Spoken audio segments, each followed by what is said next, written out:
Queridos hermanos en nuestro Señor Jesucristo, el día de hoy San Pablo, en la primera lectura que hemos escuchado, toca un punto a veces algo difícil de entender. La misma lectura es un poco complicada porque se habla de una obligación que tiene por anunciar el Evangelio, que no es porque, digamos, se entiende así de alguna forma, no es porque le gusta, sino porque es un ministerio, un trabajo, digamos así, ¿no? Encomendado por Dios. Luego dice que él no quiere ningún premio, eso no lo hace porque quiere conseguir algo. Y sin embargo, en el mismo texto se dice que va a conseguir algo por el Evangelio, ¿no? Gozar de él y de sus bienes, de lo que éste da, ¿no? Entonces, por un lado está esta parte como más por obligación, es como si se hace fuerza a sí mismo, digamos que es la parte de la voluntad humana. Es más, él pone el ejemplo, ¿no?, de esta carrera, inclusive del boxeo, de la lucha, ¿no?, que entonces hay que esforzarse, hay que también controlar su cuerpo, hay que llevar una vida acorde a esta carrera que está haciendo para poder al final conquistar la meta, ganar, ¿no? Y por otro lado, entonces, de nuevo, está este pensamiento tan fuerte del mismo San Pablo, que todo es gracia. Entonces aquí hay como una especie de choque entre la voluntad que quiere realizar algo, que se exige, inclusive que llega a hacer cosas extremas con tal de mortificarse el cuerpo, sus pasiones, y por otro lado está la gracia del Evangelio, ¿no? Esto que llega y que nos toca a todos nosotros, seguramente nos ha pasado eso, ¿no? ¿Cómo entender esto? Entonces podemos imaginarnos, ¿no?, poner en un lugar la voluntad, el esfuerzo humano, y en el otro lado, en el otro extremo, poner la gracia de Dios. Esto tiene como, digamos, punto intermedio, pienso, hoy les quisiera explicar así, ¿no? Punto intermedio, la concepción correcta del mérito. ¿Qué es el mérito, no? Porque si bien es cierto, decimos nosotros, todo es gracia de Dios, pero ¿hasta qué punto hay una participación personal del ser humano, ¿no?, para que haya realmente un mérito, ¿no? Entonces, quisiera valerme de un ejemplo de Rainiero Cantalamessa, un gran predicador, ¿no? Y él decía, ¿qué es el mérito? Y lo explicaba de una forma tan gráfica, sencilla, y para mí eso fue una iluminación, ¿no? Él decía, es como un niño que está contento por su padre, ¿no?, y dice, lo amo tanto a mi papá, ¿no?, que ahora quiero ir a la tienda, le voy a comprar algo para él, ¿no? Pero el papá es el que, sin que él se ha dado cuenta, digamos, entre comillas, sin que se ha dado cuenta, ha cogido el dinero del padre, ¿no? Ha cogido el dinero y lo ha puesto en el bolsillo del niño, ¿no? Entonces él tiene plata porque el papá le puso el dinero en el bolsillo. Entonces el niño dice, tengo dinero, voy a comprar algo a mi papá, ¿no? Entonces va a la tienda, le compra algo y se lo da. Él explicaba así el mérito. Y creo que es una forma muy diciente, muy clara, ¿no? Es decir, que realmente todo es gracia de Dios. Inclusive el mismo esfuerzo humano es la gracia que Dios ha puesto como principio de operación, como motivación, ¿no?, en el ser humano, y eso se transforma luego en actos concretos, ¿no? Y entonces uno dice, claro, si Dios me ha redimido, me ha salvado en la cruz, yo no puedo ser tan desgraciado, ¿no?, para decir, bueno, ahí está la salvación, Jesucito, sálvame, yo solamente espero en tu gracia, me salvas, ¿no? Al final, si ahora no me arrepiento, al final me he de arrepentir y tú me salvas, ¿no? Sino que más bien es esto que me ha dado el Señor, ¿no?, esto que ha puesto en mí, ya el germen de la salvación, luego tengo que desarrollarlo y decir entonces, tengo que vivir para ti. Señor, tú has muerto por mí, ahora yo qué voy a hacer por ti, ¿no?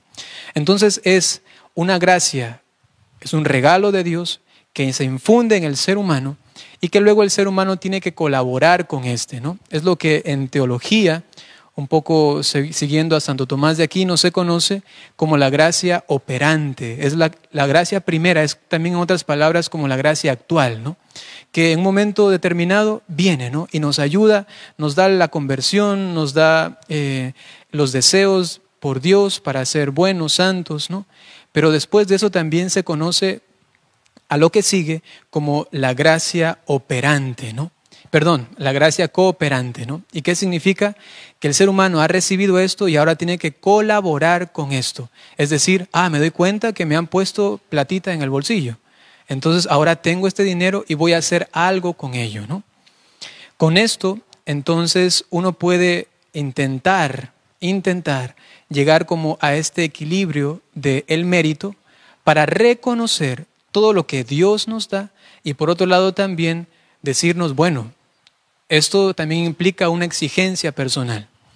De otra manera, lo explicaba también San Francisco de Sales. Él decía, haz todo como si solamente dependiera de ti. Haz todo como si solamente dependiera de ti esta situación o este acto, ¿no?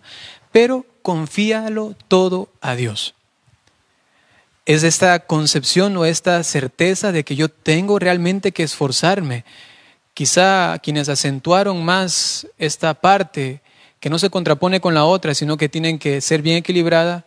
Ahora recuerdo a Santa Catalina de Siena, que muriendo ella decía sangre, sangre, sangre, ¿no? Uno puede decir, pero ¿qué le pasa, no?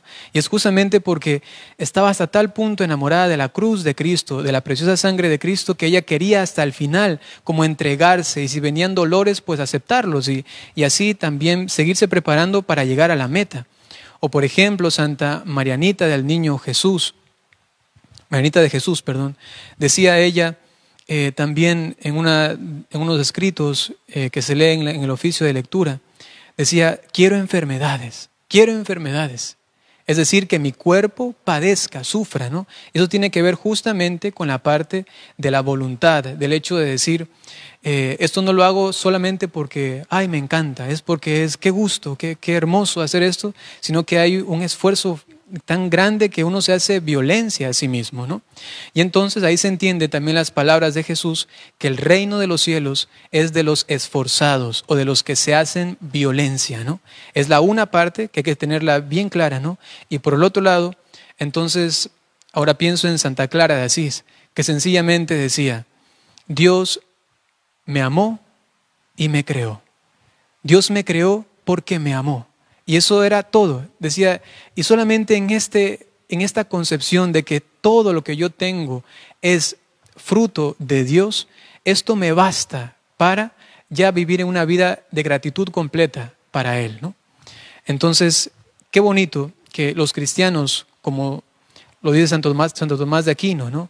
La virtud siempre está en el término medio, ¿no? Que podamos también equilibrar nuestra espiritualidad, ¿no? También nuestro pensamiento, nuestras ideas en relación a esto. ¿Por qué? Porque a veces hay entre nosotros, ¿no? Quienes quizás acentúan una parte y se van a ese extremo, ¿no? Y otros que acentúan la otra parte. Hay quienes, por ejemplo, dicen todo depende de la voluntad y predican solamente pura voluntad humana. Sacrificio, mortificación y tienes que hacer esto y tu cuerpo y todo, pero de una forma tan fuerte y casi que uno llega al final a pensar, es como si solamente dependiera de mí, ¿no? Como si solamente dependiera de mí, pero no le ponen como el otro para equilibrarlo, ¿no? Y entonces hay que hacer esto y esto y esto y esto y esto. Eso seguramente hemos escuchado, o en algún grupo también se puede sentir esto, como que es demasiado pura voluntad, puro esfuerzo humano y a la final uno termina desgastándose, ya no puedo más, ya estoy hostigado porque me han mandado a hacer tantos minutos de oración y tanto esto de acá, y uno termina realmente hastiado, ¿no? Entonces hay que tener cuidado en este punto. Y el otro, en cambio, es de aquellas personas que en cambio dicen, bueno, todo es gracia, Dios es tan grandote, ¿no? Tan maravilloso, misericordioso, todo es gracia. Y al final están como buscando ciertas gracias de Dios que hagan milagros. Más que eso es como negativamente, ¿no? Es como si buscan magia, ¿no? A veces hay personas que andan detrás de un sacerdote y luego de otro y de otro y de otro, esperando que el sacerdote le dé la receta mágica, ¿no? Para que ya se solucionen sus problemas. Tanto enredo que hay en la familia, con su esposo, quizá con su esposa, sus hijos, tantos pecados del pasado y todo está hecho realmente un lío Y está solamente esperando a la persona que al final un sacerdote le imponga las manos y ya, se acabó. Todos mis problemas resueltos, como esperando solamente la gracia, ¡pum!, que ya llegue y ya. Todo fue mágico, ¿no? Y entonces esto hay que equilibrarlo. Es justamente la gracia, es el esfuerzo humano, que como he dicho el día de hoy, quizá habrá otra interpretación mejor, el término medio se da en la correcta interpretación o concepción de lo que es el mérito, ¿no? Que es el esfuerzo humano que colabora con esta gracia tan maravillosa, grande que Dios nos da. Quizá así también, ya como para terminar, podemos pensar en el Evangelio, que dice, hay ciegos, ¿no?, que están guiando a otros al hueco, ¿no?, para que se caigan los demás. Y quizá es justamente esta falta de claridad, ¿no?, falta de luz en quién es Dios, cómo actúa en mí, quién soy yo y cómo tengo que actuar yo delante de Dios que me da su gracia. Y entonces unos, ensoberbecidos, entonces creen, porque yo hago todo esto, pero mírenme cómo yo paso tanto tiempo de rodillas pelándome las mismas, o estoy todo el tiempo dando ofrendas o estoy ayudando a la iglesia haciendo esto de acá, ¿no? Y entonces se quieren presentar como modelos, ¿no? Y si es que excluyen esta otra parte, entonces están llevando a los demás a este hueco.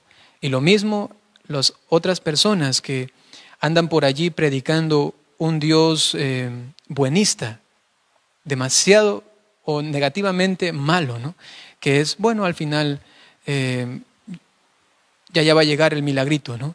Y entonces hay personas que no se esfuerzan, sí, que la borrachera o que sí, esos vicios, actualmente el vicio del internet, ¿no? Y dicen, bueno, ya llegará el Señor y tocará mi puerta y me cambiará, ¿no? Y no se habla entonces también de este otro punto, ¿no? Y si es que no se le dice a la persona que tiene que esforzarse fuertemente, ¿no?, fuertemente, entonces también va directo al hueco, ¿no? Porque no reconoce que tiene que hacer algo también, tiene que colaborar, ¿no?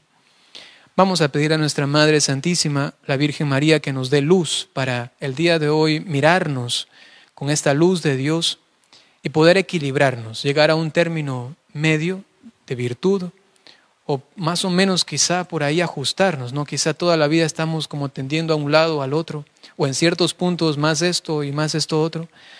Entonces que ella interceda para ir de a poco por la gracia y por nuestro esfuerzo haciendo las cosas correctamente y así tengamos un poquito de luz para que quizá algún día podamos también corregir a nuestros hermanos.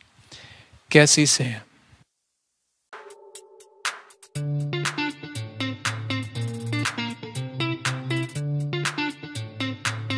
Seguramente tendrás una nueva forma de pensar. Vamos a reflexionar sobre el año 41 al 44 y lo explico de una forma más extensa. Ahora, luego dos afirmaciones importantes. Queridos hermanos,